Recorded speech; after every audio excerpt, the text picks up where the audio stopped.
Hey, everybody, and welcome to US Paranormal. We have a great show tonight. It's going to be our first roundtable that we're going to be having.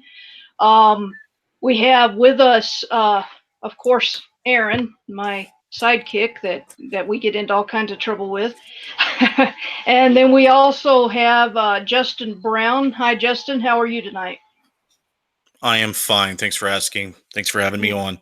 You bet. Justin, let me give you a little bit of a introduction with Justin. You do psychical research out in the field. Is that correct? Did I say that correctly? Yeah, amongst many other things that deals with spiritual and afterlife stuff.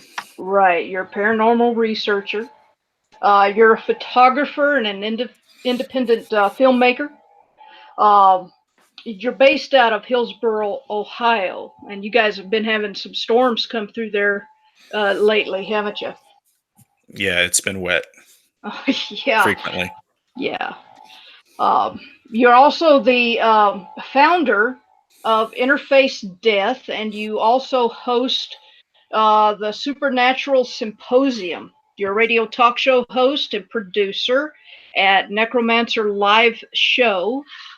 And the list just continues on and on. And I didn't put everything down because we'll probably cover a lot of that um, tonight.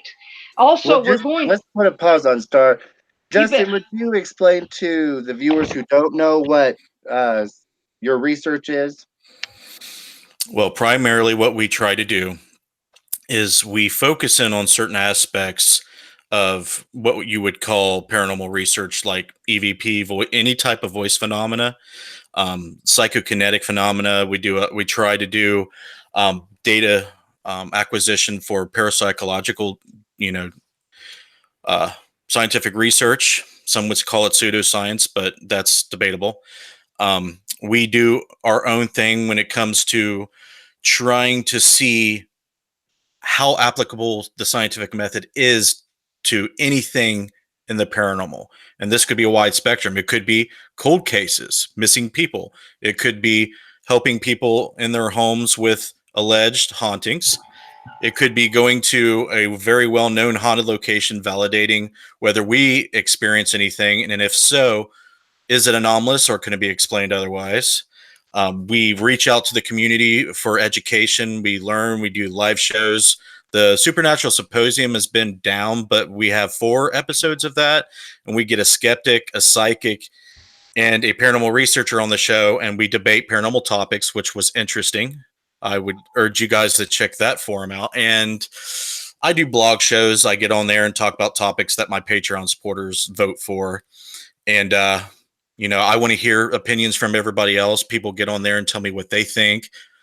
Sometimes it aligns with what I think, sometimes it does not. And we try to strengthen the paranormal community through intelligent and respectful interaction on the internet versus, what else is out there, right? The whole you're right, I'm wrong type thing. The bottom line is we don't know objectively what's going on. We have a lot of inner beliefs that we hold dear to us, but we try to keep an open mind. A lot of serious investigators, I think, leave enough space in their head open to the possibility if evidence, presents itself, is if, really cool ideas presents itself. So that's me.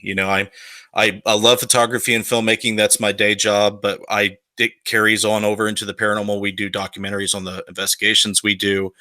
Um, we very much so have been working on the psychical research. We have 2 psychics with varying abilities in the group. We keep them cold. We send them in. They tell us what we pick up. We try to cross check if they're picking up the same things. Are they different? Why? How accurate are they? All those things. And it's been very, very interesting to do all that type of work. Very rewarding. Yeah, it sounds very. I'd love to work with you one day. Perhaps our paths will cross. That would be Um, nice. yeah. Um, our show, our topic tonight is police and FBI use of mediums and psychics and remote viewers. Um, and I've been very excited about this particular topic and having you on, Justin, and whoever else joins us tonight, which oh, okay. And Dr. Chuck Kennedy is going to try to join us. Hopefully, he will pop in here pretty quickly. And Katrina Cooper, who is, she's from Baytown, Texas. She is a known medium. I know that Lisa, our partner, has worked with her before. She has actually consulted with her, and I know that not just from Lisa, but from several reviews, Katrina Cooper, she's really pretty accurate in all of the things that she does. She also works with Dr. Kennedy. Um, on finding missing children there in Texas. And I'm not sure if it goes beyond Texas. I believe Dr. Kennedy is living, isn't he living there in Illinois? Do you know, Justin? I'm sorry. Say the name again. Dr. Chuck Kennedy? I'm not acquainted with Mr. Oh, Kennedy. okay. Okay. He's been in the paranormal for about 30 years. And I know that he started Project PSI. I've heard of that. Right, and along with that, he first began starting mapping brain waves of psychics, mediums, and so on when they were doing, whatever that they do. Aaron, you can tell us more about that later because you know what they do. And anyway, he would map their brain waves to see, if there was any variance when they weren't getting a reading, when they were getting a reading. He would also check, their blood sugars if it went up. I mean, it was just very extensive. Their heart rate, everything. So I'm hoping that he can join us. Aaron, is there anything you want to say? I'm going to invite Brian again real quick. He asked me to. Okay. Well, I think the introductions are pretty good. I mean, if we want to sit here for a minute and wait for them to jump in, I think that would be fine.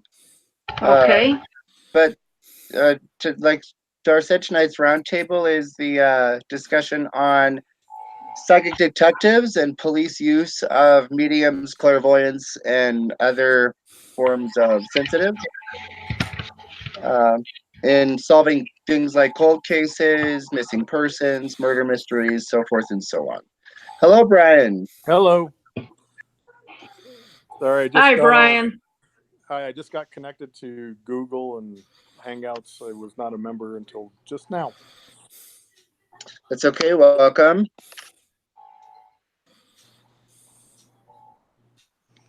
We're still getting set up, and people are joining us. Like I explained earlier, I know Katrina Cooper. They've been having some storms. She said that it may take a few minutes for her to get in.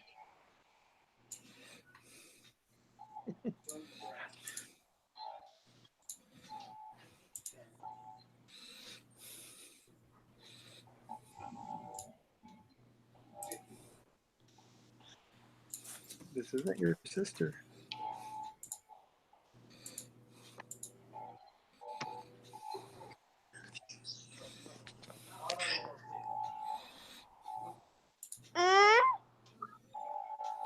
Oh, I hear a baby. Yeah, that's my baby right there. Awesome. I love babies. I'll go to another room when we're ready to start. Okay. No, she's fine. Yeah, don't you she's worry fine. about that. Okay.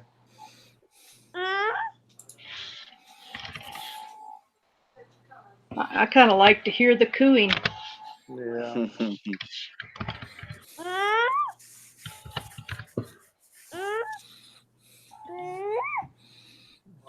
Yeah, she already sees quite a bit also.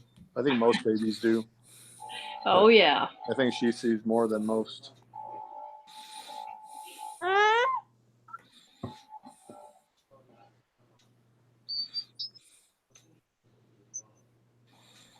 Well, now that we've got Brian, let me introduce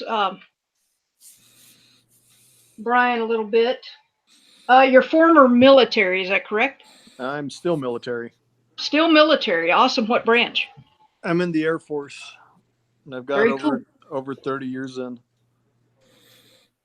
My son, my youngest, he just signed up for the Air Force. I'm pretty happy, pretty proud of him. Yeah, it's been a fun career. Seen a lot of interesting places. Lived a lot of interesting places. Yeah.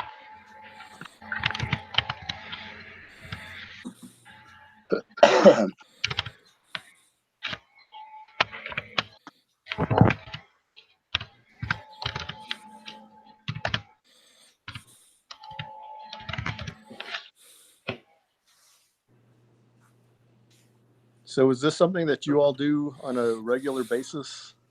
Yep, we do a season every year. Okay. And then each show is a different topic. Sometimes we do a round table. Sometimes we have just a single guest. Last time we did this, our topic was help me out, Star. I just brain farted. Carthage. We were Carthage. talking. Yes, we were talking about cannibals. And child sacrifice. Oh wow. So we go through a large spectrum of topics. Okay. Well, Lisa Taff, I've known her just through Facebook for several years. We've been friends for a long time, and she's asked me to do stuff in the past, but I've never been able to get on a good schedule to do whatever you guys do. That's okay, Star. I think we got enough people now to start a round table if you want to. We're just going to go ahead and we're going to start. Now, Brian already said, that you were you're a veteran. I mean, you're in the military, in the Air Force right now. Right. And you're psychic, is that correct? All righty. Correct. I'm a psychic medium. I'm a remote viewer. I've helped on missing persons and murder cases. Help families get answers. Uh-huh. That's probably the main part of what I do. Okay. And you're also an animal rescuer, I noticed? Yes, I love animals. And we have 6 dogs, and we had 2 cats. But I help with fundraising. I help anything to do with animals. We try to be involved. Awesome. Have you noticed, just a question off the top of my head, have you noticed the animals, any of the animals that you've ever been with, do they ever notice anything, spirit-wise? Some do. Some are probably a little bit more oblivious to it. Mm-hmm. His name is Dog, and he tends to see a lot, and he growls a lot, and he's very protective over us. Awesome. So we've had a lot of situations where he has alerted us before I've been able to sense. He's very open compared to the other dogs. Mm-hmm. Well, I've always had the thought that animals and children, especially, they tend to still be open, and they see things and they hear things that we don't hear. So that's kind of nice to hear, your affirmation, your confirmation there. So, Brian, tell us, if you can, a little bit about some of the projects or the cases that you've worked on with the police or whomever. What entities was it? Was it the police and whom else?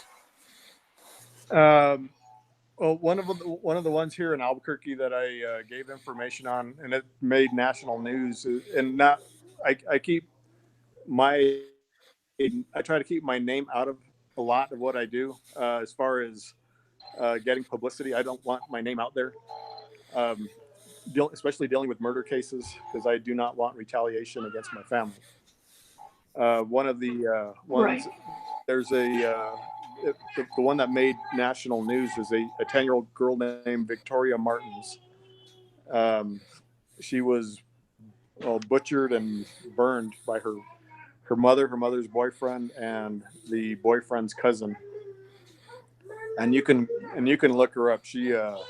It was a horrible case. The mother was actually prostituting her 10-year-old child, and Dylan, take care of her a little bit. Her mother was prostituting her. You know how when you report on your phone, just a little brief synopsis of the story. Mm-hmm.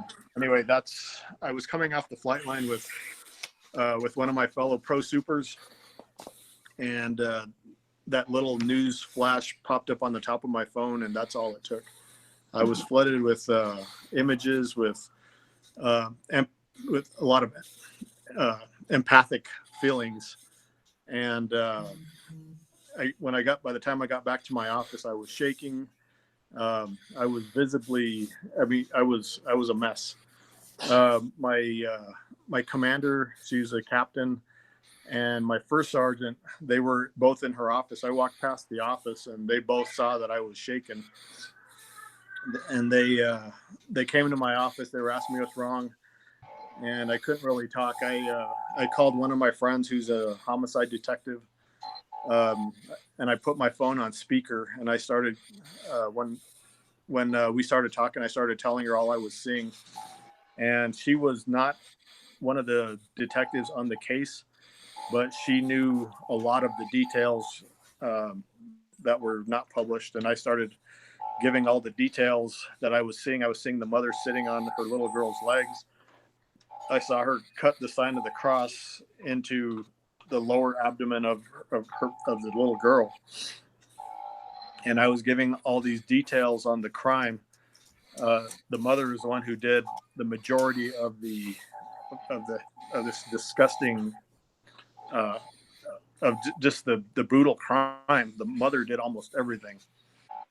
And as I was giving her this information, she was confirming what I was seeing from her chatter with the other detectives. And I was at my desk. I was trying to hold back tears, but I was shaking. I was struggling even just to talk. And my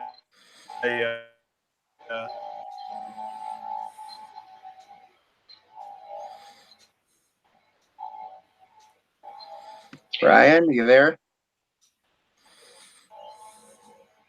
Oh, shoot. Looks like we may have lost him. I hope not.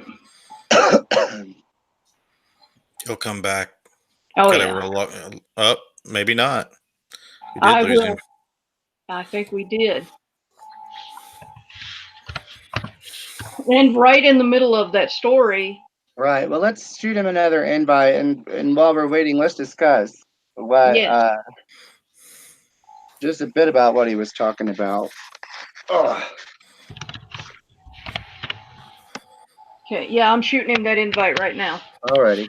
So, Justin, what's your opinion on that? What's your opinion on clairvoyance, psychic detective? Well, first off, my mother is the 16th Ojibwa Native American, and she, you can label her many things: shaman, psychic, medium, what have you. Very, very gifted. And growing up with a woman with those type of abilities was, kind of makes you the odd guy. You hear a whole bunch of stories. You spend about 10, 20 years of your life trying to find ways to make it not real. But then there comes a point in your life where you can't deny it anymore. Not only does she validate it to you, but supernatural and paranormal phenomena seem to follow people with abilities. There's a catalyst there that seems to give rise to more frequent emergent phenomena, paranormal phenomena, and other type things psychokinetics, stuff like that. But when it comes to the remote viewing and people, psychics, what some call a download, it's something very uncontrollable most of the time. When psychics and mediums and empaths try to do it voluntarily, they struggle to really connect. And there's usually certain details with whatever the case is that gives a reason why it connects. Just taking a quick look at well, I'm sorry, what was the gentleman was just speaking? It's me, Brian. Brian.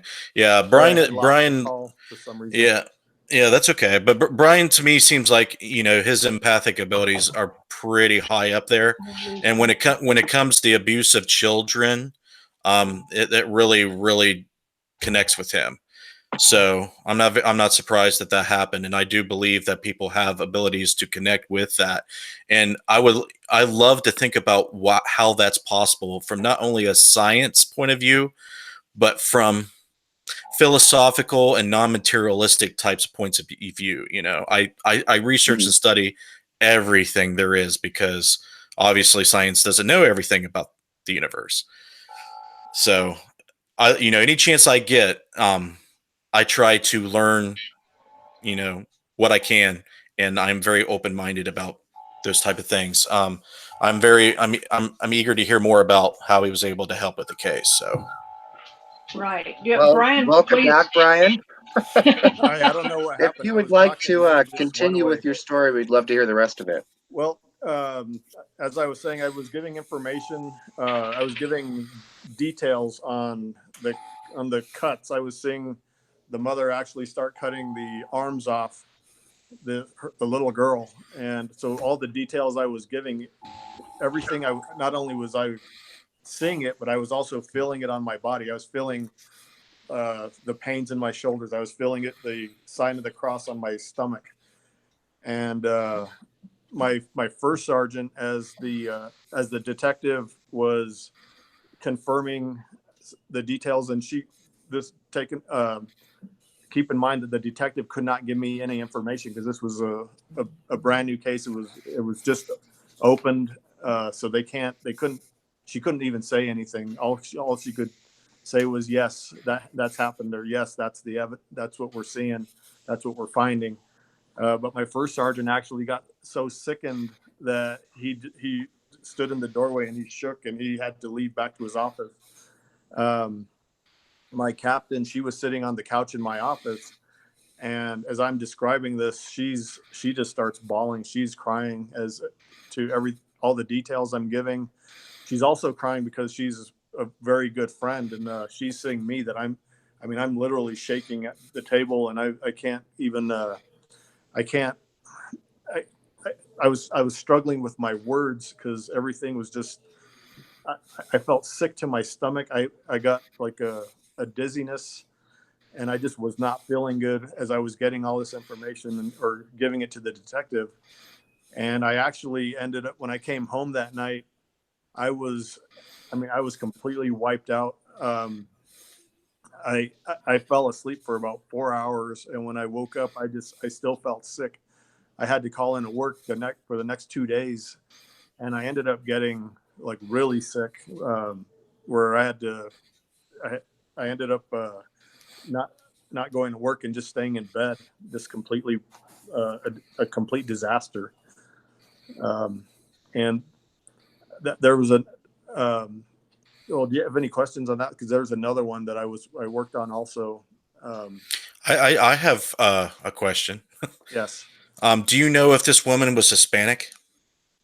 Yes, she's Hispanic. The boyfriend, everyone involved is Hispanic. Okay, so I was just want to make sure I was connecting with the same energy there. Okay. Mm-hmm. So, Yeah. Brian, Yes.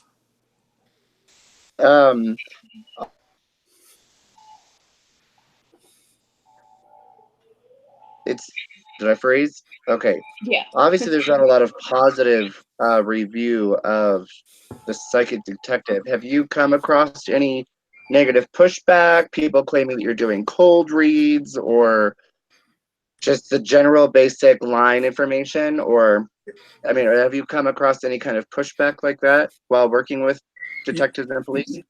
Well, I don't usually work directly with the police. I have that one detective, and she will ask me. She'll ask me what I'm seeing or what I'm feeling, what I'm sensing. But usually, it's everything I get is through word of mouth. People will contact me, and I end up working with the family. Another one, his name is Jaden Chavez Silver. His case was unsolved, and this one actually, right around the corner from my house. I have some really good friends, and we were there just talking, and they were asking me just questions about my abilities in general. And then the daughter goes, "Oh, you should help our friend with their case. The son was murdered," and like that's all it took. The next thing I know is there's a young boy, and because they didn't tell me any names, and I see this young boy, and I said, he's wearing a gray suit, and he has a pink tie, and his and what the way I described it, he has a big smile, he has a really outgoing, sweet demeanor, and they're like, that's Jaden, that's who we're just talking about, that's who I was going to referring you to. So I ended up meeting his family. I ended up doing a sit down at my friend's house. The mother, the stepfather, and the sister all came over, and we all just sat there, and I started giving them information on their son, and I ended up giving them the name of one of the names I was hearing, which was Anthony Garcia, and the mom said that she didn't know that name, that's not a name that the police were tracking. And I still have the text, and I can shoot it to you. I can screen copy it to you to that chat. But she said and it was the very next day that the baby. Sing it out, baby. Sing it loud. The very next day, she sent me a text back and said, "You were right." And this person, he turned himself in, and his name was Anthony Garcia. So yeah, usually I work just with the families, and every once in a while I will get a police officer that asks me questions, but I try not to deal with the police officers. I try to deal more with the families. I have a question for you, Brian. How does any of this ever, it's got to follow you home, especially like that one with the little girl, and her own mother doing that to her. This is, does it affect your family? Does it come home with you? How do they receive this stuff? It will. My wife is extremely supportive, and she's used to it. Well, I can't really say she's used to it. She's used to seeing me with it, and she's very good at supporting me. But I get the worst anxiety. I'll get the shakes. I'll get nausea. It'll affect my digestive system in a not so nice way. But it will wipe me out. I have to lay down a lot. I just want to sleep, and I'm a person who has really horrible insomnia, and I don't sleep on a consistent basis. But when I get involved in these cases, it will wipe me out, and I will sleep for several hours. Yeah, I noticed that when you were talking about it, it was still affecting you a little bit. Yeah, it will, and it will stay with me. Mm-hmm. And for cases like that are traumatizing, when anybody brings them up, I will. It will not be as bad as the initial time, but I will still get the nausea. I'll get the shakes, and a lot of times I'll also get like kind of cold and clammy. I'll get sweats at times. Sometimes I'll feel the pain, although not as intense as the initial time. Mm-hmm. Yeah, I can only imagine. And as you guys know, or may not know, I know our listening audience does. Aaron is what would you call yourself, Aaron? A physical medium? Mm-hmm.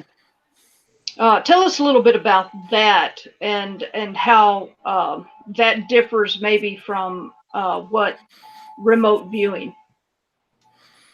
So I'm not, well, I mean, the only way I can explain it differently, what separates remote viewing from a physical medium is physical mediums have the ability to see and speak with the dead. Um, it's a constant thing you can't turn off. Can't block it. You can't silence it. Um, we don't get pictures often. Like information is, I can't tell you your grandfather is saying he loves you from heaven or he died of smallpox or whatever. I don't have that ability to look at someone and know that, like the Long Island medium or Sylvia Brown. I don't have that ability to look at a person and say, Grandma says she loves you from Wisconsin, from beyond the grave. I don't have that ability. So mine is what is in my environment. So I have to be there to see what's going on, to hear what's going on. Um, there are times where I have somewhat of a remote viewing. I can receive messages. We did a what was it, 3 years ago, Star. We went down and did Black Swan, and was that 3 years ago? Yeah, I believe it was. Yeah, it was Oh, Joe down 2015. there. Yeah, and I mean, I'm very strong in my ability. Um, so the two examples of that is, I think we were about a month out. I had not yet met the group. I go in cold. I don't get any information where we're going. Nothing. I'm not allowed to know anything, so it's sterile. Um, but I kept having these dreams of this huge iron gate, and I just drew it and kept it, and I showed everybody. And when we got to this place, it was this huge iron gate, and it was the same gate that I kept seeing in this dream. Bless you, Star, Sorry. over and over. Does it have Um, rock pillars on both sides? huh? Does it have stone pillars on both sides? Well, it had a wall, yeah. It was just this big black gate, and it was a pathway that went up to this huge house. And we got to the Black Swan, and that's what it was. And so, um, the other example is we went to Yorktown Memorial Hospital, and we hit the 8 mile marker outside of town, and all three of us got sick in the car, and I had to tell them, this is what's happening, like this is who's visiting us. And that was 8 miles out of the city limit. The hospital was on the other side of town. So I'm pretty strong in my ability, but I don't have the same clairvoyancy or the same sensitivity to be able to really help with like missing persons or murder mysteries. I get information, but it's not clear and it's not concise. I just get what I get, and my philosophy, and Star can tell you, is I just tell you what I get, and then we move on. And if you understand it, you understand. If not, we'll figure it out. And even some of the weirdest stuff, it's I still say it, don't I, Star? There's Oh your yeah. pillar. There's your pillars, Brian. Like the shoe. Remember the shoe? Oh, there was so Star. much. There was so Remember much. the I'm shoe? trying to. Death by shoe. Remember that? Yes, So and I mean, I also remember when we arrived at Yorktown after the 8 mile hit, the caretaker was telling us, and you weren't even a part of the group, Aaron, at this particular time. You were off by yourself, mhm. doing something. And the caretaker was telling us the same things that Aaron had been telling us about the nun. I'm trying to remember her name. She was the enforcer. Sister Rosa. Yes, Sister Rosa. Sister Rosa. And he even Oh called their God. names. He told us everything that Aaron had told us previously. So that really reinforced my belief because I'm a skeptic, and I had just met Aaron. And that really reinforced my belief in his ability to do the things, to say what he said, and then have this caretaker come along with Aaron not even be there and confirm everything. And it was, there are people like you, Brian. There are people like you, Aaron, and I might get a chill or a sick at my stomach or whatever. Sometimes it affects me differently, but I don't have the abilities that you guys have. I have my own abilities, but and I'm still learning about those, as a matter of fact. But so, Justin, getting back to you, can you tell us about one of your cases that you had where you took maybe a psychic or a medium in with you, and you said that they go in cold like Aaron does? Right. Can you tell us any, a particular case that just stands out in your mind? All of them stand out in my mind, unfortunately. I can give you the regular protocol, what we do. If we go to a location just for research that doesn't deal with a particular case, if we go to, notoriously known, sometimes not notoriously known haunted locations with claims, we, the psychics, the mediums, we don't include them in the meetings. We don't tell them where we're going. And if they know where we're going, we tell them not to do any research on them. We try to keep them in the dark. And we have two that we use for research. So when we get there, the very first thing we do is we send one in, leave the other one out. Sometimes we take them away. We film a walkthrough. They tell me what they pick up on initially. Sometimes I even show them photographs on like a Google Hangout call like this. I'll jot down, take notes, and most of the time I just record them because we include it in our documentaries. When we get there, we do the same thing. We walk them through, see what they pick up. We put them in a box, put them away, bring in the other one, do the same exact thing. And then we do the investigation. And we just use those as tools. Did they pick up on anything? Did they both pick up on the same things? Did they pick up on anything different? It's just data acquisition at that point. Because we're trying to see, because when you're dealing with people, they're not always going to line up, and skeptics will tell you, well, if two things don't line up, that should be supporting evidence that would debunk what they're doing, and that's not true. Okay. If you send in a dog to sniff out some stuff, they may find something over here where another dog might smell something else and find something over there. It's the same thing. So we're dealing with people with their own senses, a spectrum of layers of histories and energies at the location that will connect with one person, maybe not the other. Maybe they connect with both of them. To understand something like this from a forensic point of view is a long road. When you look at it from a believer in the psychic phenomena, you'll find out that you can provide an environment for psychics, mediums, and empaths to perform very well if you take care of that environment. If you build a trust with the people that you're doing the research with, if you research psychic phenomena and you give them hints. Like one right now is on a vegan diet, and before we go into our next case next weekend, she's going to fast for 24 hours. She's already freaking out. Okay. When you stop eating meat and all that, you just take all the roots up out of the earth and totally unground yourself. And you're just like, poof, in spirit land. Okay. Yeah. And that's an example of the stuff that we try to do. Sometimes we blindfold, sometimes we do, it's all kinds of different things. And we're just trying to, a good 10, 20-year period of data collection should be something to contribute to, not only parapsychology, but to the psychic research. Hopefully it helps. Right.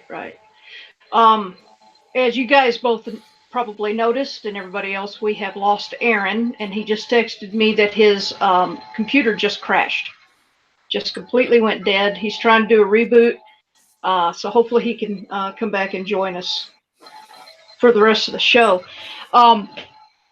So do you, and I believe you've already said this, but do you ever work with any of the police, Justin? No, I don't.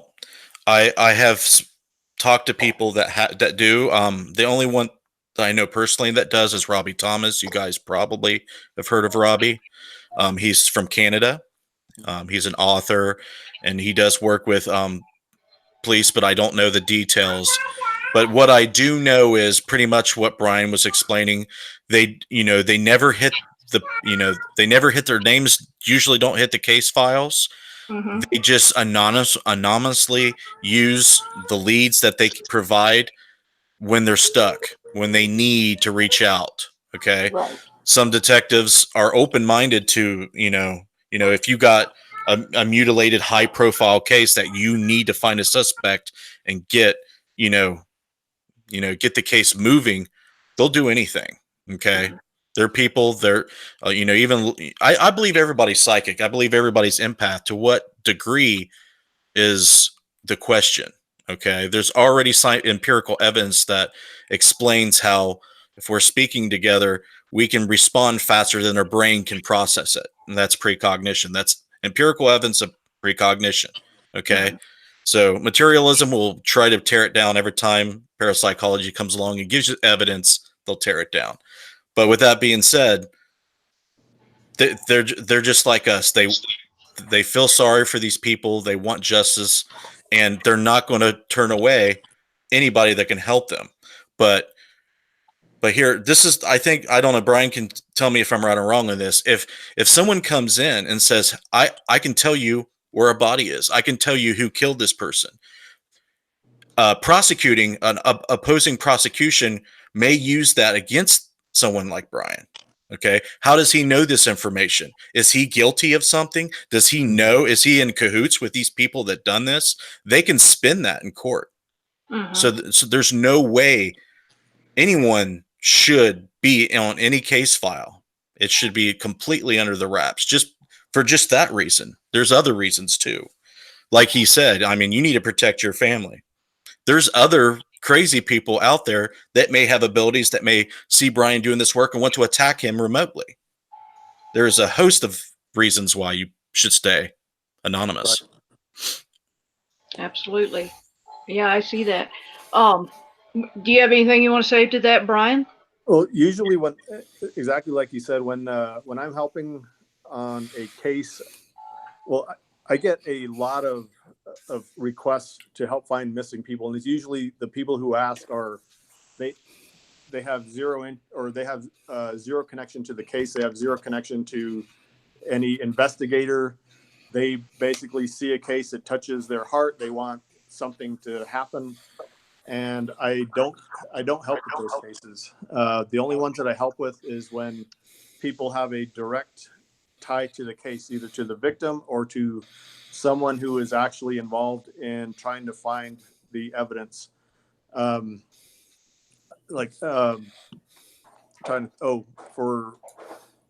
example, there was a case here in Albuquerque.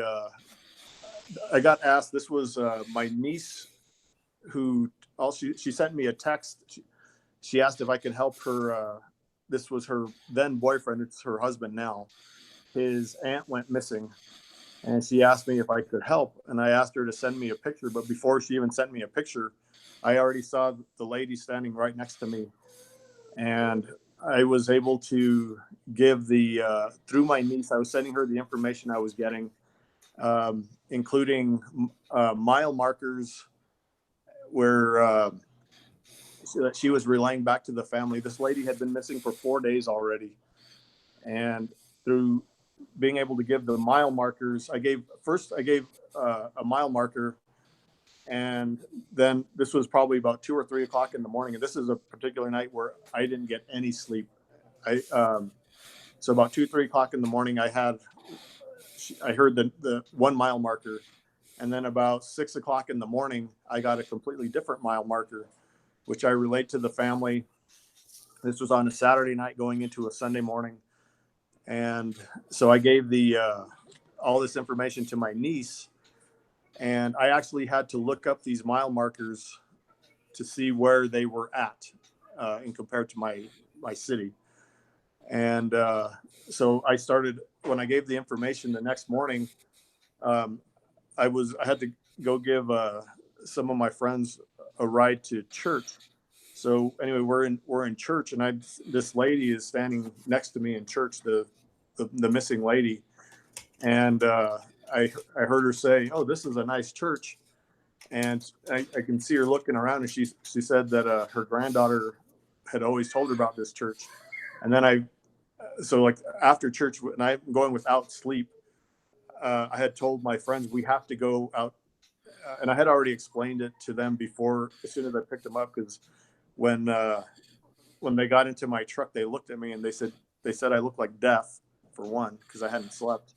And I explained the whole thing. So after church, we went out down the highway and started looking at the mile markers. And we hit the first mile marker, and I said she was out here to the right.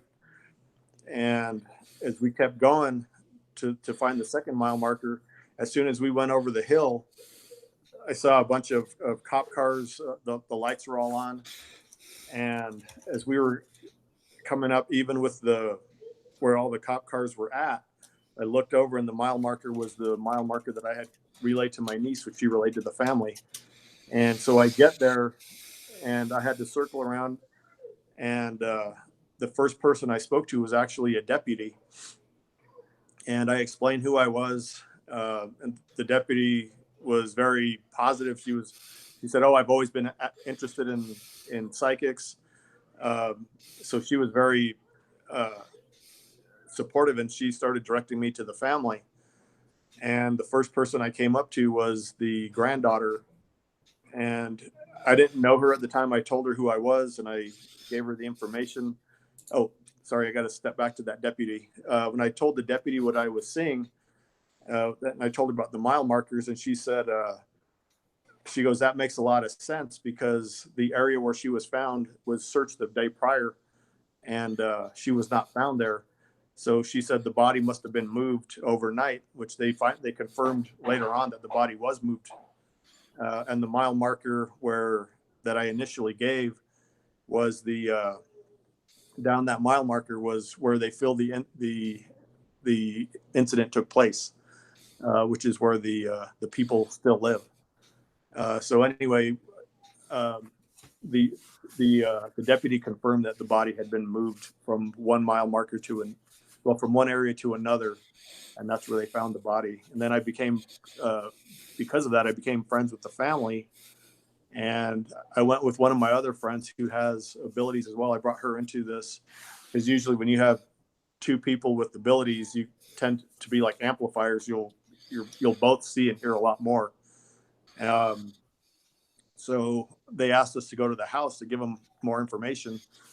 And I'll tell you what, I was intimidated to go, because I knew there was going to be people who were very skeptical, people who were very suspicious over myself and my friend.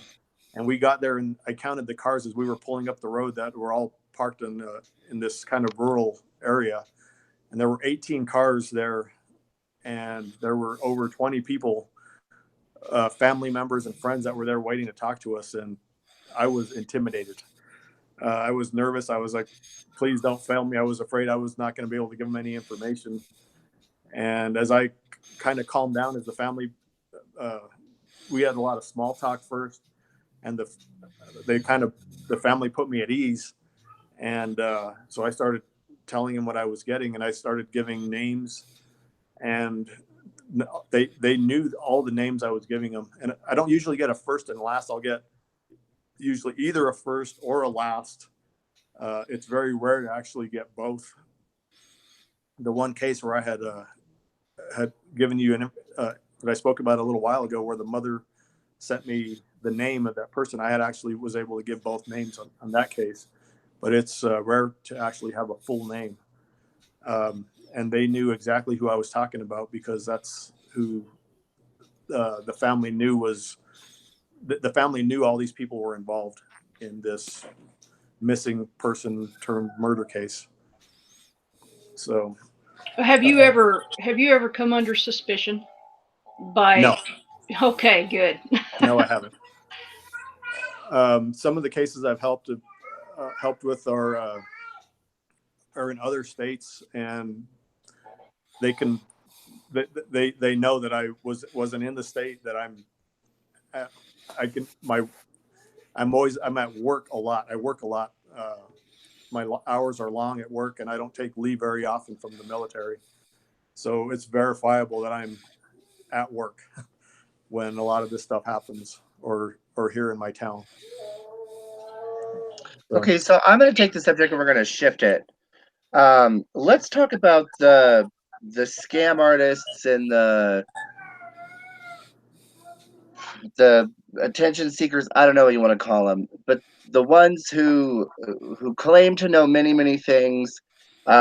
The only person that can come off the top of my head, or the only two people, is someone like Miss Cleo or Sylvia Brown, who have both been known to work with law enforcement. What are your thoughts on those kind of individuals, Justin? Well, oh, okay. Well, to stay the key, what's the politically correct here? That is what pretty much stains the people who do have those abilities. They make them look bad. The skeptics, non-believers, anybody who would want to attack anybody with those abilities, they used people like that and to associate everyone who claims or does have abilities with charlatans and frauds. So that's probably the main thing I would say. It makes people like Brian and others that have the abilities look bad. It ruins the reputation as far as the psychic community is. So now you have to be careful. Now you have to do your homework. You can't always just trust your gut.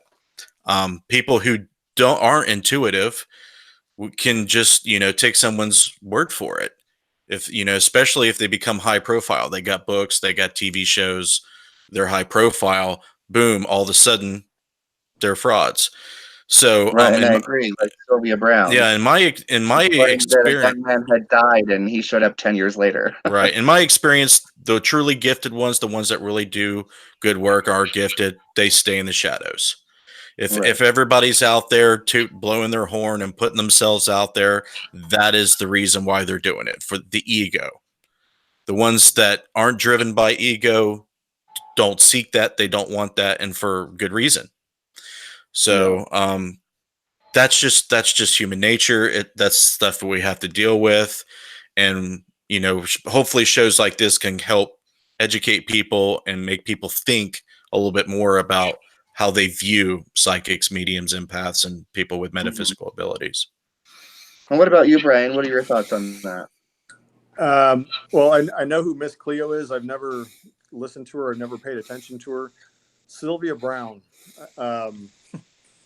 When I was first coming to terms with finally accepting abilities, because for the longest time I was part of my background, I grew up in a very Catholic home, and seeing ghosts and talking about this sort of stuff wasn't accepted.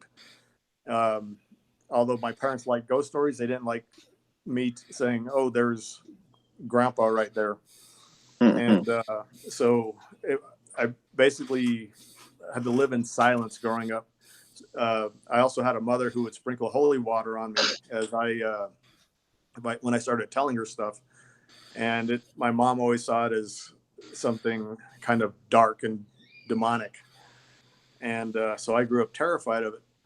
So when I finally started trying to come to terms with this and trying to understand, my oldest brother had seen where Sylvia Brown was coming to town, and he recommended that I go watch her show and try to talk to her. And so anyway, I got tickets. I went with one of my best friends, and we went to go watch Sylvia Brown. And I'm sitting there in the audience, and I'm listening to her, and she's giving this cookie cutter answer to almost everybody that asks her a question. How do I know when my loved one is near me? Oh, they'll leave you coins. She was saying that consistently, and for a lot of these people, I was actually seeing the person that they were talking about. Not with everybody, but with some. And so I ended up getting really frustrated, and I'm telling my friend, this is complete bull. This lady she's, I know she charges an outrageous amount of money for a read, and she's telling lies. I don't know if she used to have abilities at one point, or if she just got burned out and just started doing everything for the money. I don't know, but I completely, I didn't know a whole lot about Sylvia Brown before, but with that one experience, I felt she was a complete fraud. I felt she was. Yeah, and we've worked with people like that too. I don't know if it's an attention thing or if it's a need to be a part of something. But we worked with a small group. We won't mention who they are, but we worked with a small group who pretty much did the same thing. It was regurgitated information that myself and another sensitive gave, and I mean, it was pretty basic regurgitation of there's someone here, they're not happy, they're blah blah blah blah, they want to give you a message, they want to let you know everything's okay, that they're happy. So and that's very frustrating. I find that I got to a point, and Stark can tell you, that we had to separate ourselves from these people for the rest of the time we were there, because I just couldn't deal with it, because it was so frustrating. Well, So I understand. I get it. Well, and thing, oh, I'm sorry. Go ahead. One thing that I do have to say is, I know a lot of these psychics, they get a bad rap, like John Edward or Teresa Caputo. You'll see a lot of these people just kind of slam them as being fake, and but one of the things that they do that I would never do is they have these very public events with a lot of people, and they start talking about they'll start talking about somebody specific. They'll start giving details about somebody, and then somebody in the audience will say, "Oh, that's my so and so." And then as she keeps giving more and more details, that person starts to realize that she's giving information that's not exactly connecting to that person. And by that time, there's somebody else in the audience. I guarantee it, because I know John Edwards is real. I've spoken to him. I haven't spoken to Teresa Caputo, but I've been able to sense a lot of what she says. I can sense a lot of stuff from her show.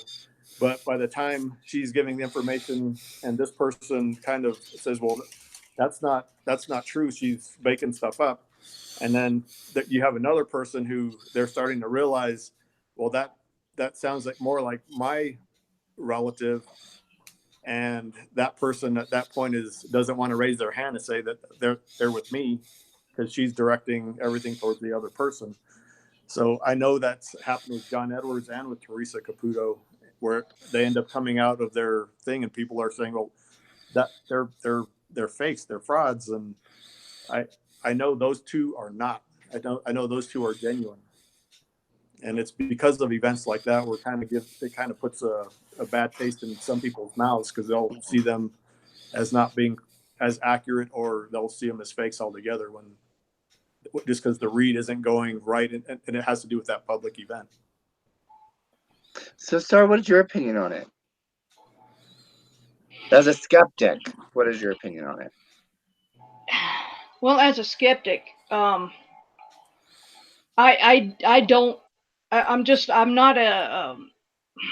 not easy. I don't want to say that I'm not easy to trust, but I don't trust very easily. And when I come across people like that, and I have run across a few, I listen and I observe, and I after they tell me something, I'll do research to see, just how close that they were, if they were even close. And it's hard to, I don't believe everybody. I just don't. And Brian, I've never met you, but I want to believe what you say. I want to believe, but I am a skeptic. On And don't feel bad, Brian. Don't take it Every time I personal. work Please with don't. Star, I have to reprove myself Yes. every time. And you know, I actually think that that is probably one of the best things as a sensitive person, as a medium or a psychic or a clairvoyant or a touch feel or an automatic writer or whatever psychic ability that a person has. I think that the groups they work with that consistently tests their ability and consistently skepticizes about whether or not something is truly happening, because I have to prove everything I do with this group, with my group. I have to prove it every time. And I think that is amazing because that it just revalidates with every outing, every investigation, every home visit. It just revalidates everything. And most of the time, Star, I'll go, well, I'll follow you, but we'll see. We'll see how it goes. And at the end, I ask her every time, "Are you impressed, or are you satisfied?" So I think that's actually better for individuals who are not the scam artists, because I don't think the scam artists want to be held accountable, right? You just believe them and you just take what they say at face value and you just agree with it and then you move on. But I think those of us that actually do this work, that have this ability, I think it's good, almost healthy for us to get that skepticism over and over to try and not so much prove ourselves or revalidate ourselves, but just to show that this is something that is real and this does occur with individuals. So there wasn't a one trick pony. It didn't happen just that one time. Right. And please, Brian, don't take offense to that. Oh, don't worry about it. I've had a lot of skeptical people around me, and I welcome skeptics, so Okay. we're fine. One of the things with me is like going to. I've helped 5 different paranormal teams here in my community, and every one of them, especially when you're first introduced to a particular team, there's always going to be skeptics in those teams. And that's fine, because I don't expect everybody to believe me. The information I give, because I always go do my walkthrough first. I'll tell them what I'm seeing, what I'm sensing, and when they get a lot of supporting evidence via EVP or the history that they've researched beforehand, which I'm kept out of everything. I helped several teams for several years, up until the baby came, and I kind of actually when my wife got pregnant, I backed out just because I needed to focus on my family, which is the most important. But working with paranormal groups, it's one of the best thrills. It's an adrenaline rush when you're giving them information, and then they get something on EVP that supports what you already gave hours earlier. Awesome. So Justin, how do you, when you work with psychics, mediums, and so forth, how do you have like a vetting system that you do to make sure that you're getting good, right information, or what am I trying to say? How do you prevent yourself and your group from getting those scams, from getting those attention seekers, those money grabbers, those kinds of the Sylvia Browns and Cleos of the world? Well, I do. If I work with people outside of my usual people, Jessica Bias and Missy Vastine are part of my research group. I do take my mother to places. I am very picky who I do the research with. I make sure the people I do the research with, I am convinced that they have ability. I if like, let's just hypothetically, if I were to do a meetup for the first time with someone that might be well known, may not, be known at all, they're like, okay, I'm going to do a psychic reading of this location, or I'm going to give you a reading. I'll be like, okay, I have no biases. You can't approach it with any bias. Open-minded skepticism is the best way to approach it. They could have abilities, they could not have abilities. You want to make sure that they know this too, because if you make a psychic or a medium uncomfortable, it can affect not only the relationship that you have with them, but it can impede how they pick up on things. You don't want a psychic to feel like, you don't want them to second guess themselves. You don't want to feel like they're being attacked or singled out or, seen as a fraud. Okay. It does not help them. I know that to be a fact. But with that being said, you want to use the scientific method as best as you can. It's not 100% applicable, but you can control some certain things with the research. You can go take them into a case, make sure that they don't know anything. You can do all kinds of stuff, blindfold them, put earmuffs on them, do all kinds of stuff. But if you take them into a place they know nothing about and they give you information that is statistically impossible to guess, then that's supporting evidence. That's data that supports their claim that they have an ability. You can mathematically prove how accurate someone could be if they just guessed at things. Okay. I mean, it's not pseudoscience. A lot of people feel like, science is out the window. You can't use it because it's always pseudoscience to the skeptical community. No, it's not. There's cutting edge work out there. So just go in like you just keep to a protocol to answer your question. You can do research, background information. You look at their prior legal history if you want to. You can do all that. But when you get boots on the ground, keep to a protocol and just take what they come up with and just use it as data. And that's all I do. That's all you really can do. Never take it for face value. Never just assume that they're lying or trying to cheat you or that everything that they say is, perfect, because there is no psychic or medium out there that's 100% accurate. There could be some that are highly accurate, but we're dealing with the human mind.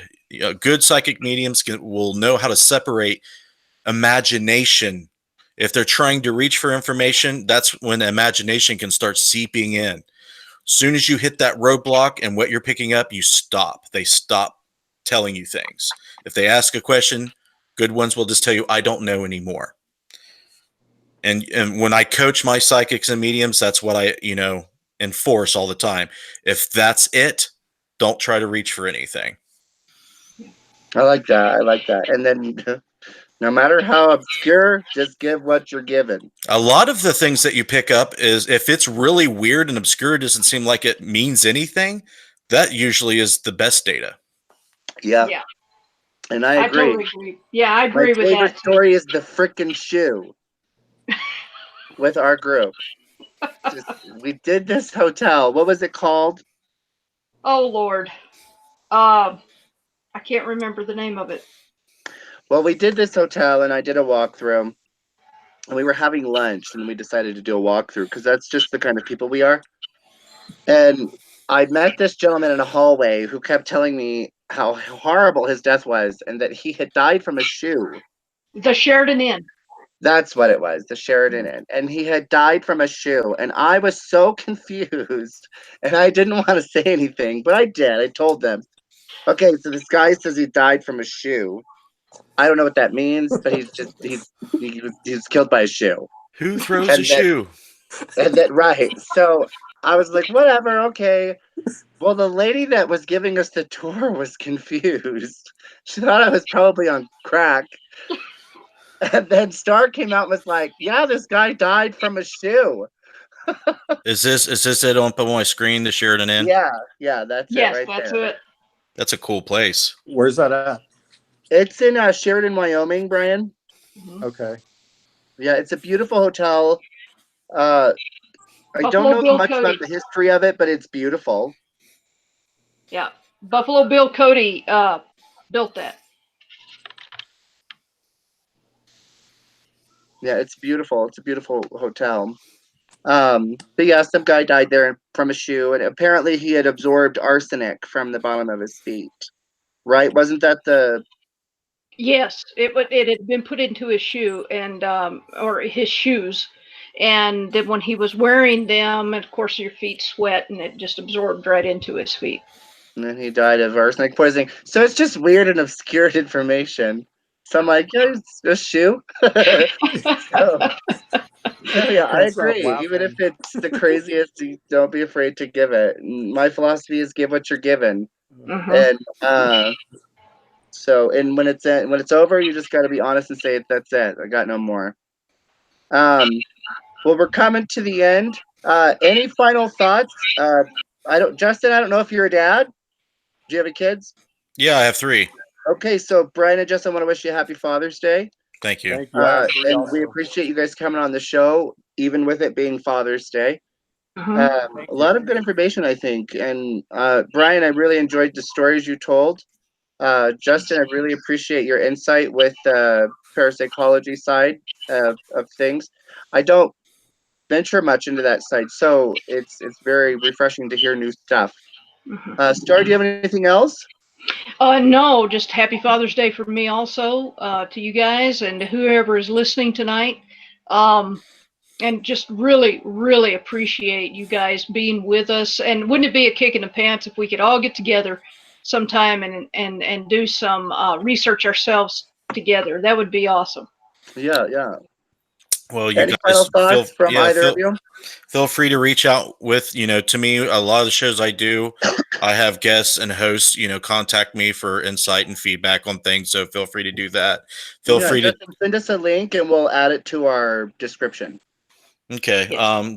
Do you want me to link my website in the chat right now? Sure, Absolutely. Go yeah, and right we ahead. will attach Yeah, it. you can check out everything that we do at interfacedeath.net.com, whatever you want to type in there. And you can check out everything we do. We're on all social media platforms: YouTube, Facebook, Instagram, Twitter. You can keep up to date with everything we do. You can join our subscription newsletter and updates from our website. Um, like I said, if you want to message me, call me. I put my number out there. I don't know if I should do that, but I feel like I should. If I'm going to do this, I need to be available to anybody who needs help or want information. And for me to learn too, I try to learn every single time I do one of these shows or talk to anyone. That's what I Awesome. Well, we appreciate you being here and we appreciate your time. Brian, do you have anything final you'd like to say? No, I appreciate the invite, and I look forward to doing this again. I also have a group on Facebook called the Paranormal Life. I created it, and I have a lot of personal stories on there. Some are from the military members I've helped. So if you're interested, you can go look on there. And Yeah, another thing, send us a link, Yes. will the do. URL, and we'll post it with our video as well, so others can go if they would like to check that out.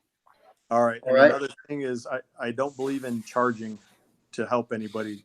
So I think that's another thing that separates somebody who is a fake from a. I know there's some that are genuine, but I just don't believe in charging to help somebody. That's a whole nother show, isn't it? Right, that is a whole nother show. Yes, it is. Sight for profit. All right, gentlemen. Well, I wish you guys the happiest weekend, and I hope your weather gets better over there, Justin. Yeah. Same with you, Star. So we will see you guys next week. Our next show, Star, do you remember what our topic is? No, I do not, and I'm sure I've got it somewhere in this mess, but I do not remember what it is. But I think it is a couple of weeks from now. You're right. It is 2 weeks from now. Yeah. All right. Well, we So will see you guys again, and thank you for joining us once more with US Paranormal. We missed Lisa tonight, but she'll be back for the next show. all Thanks, righty. guys. Bye All bye. righty. Out. All right. We'll see you. Thank you. Goodbye, guys. Bye-bye. Thank you for joining us. All right. Bye.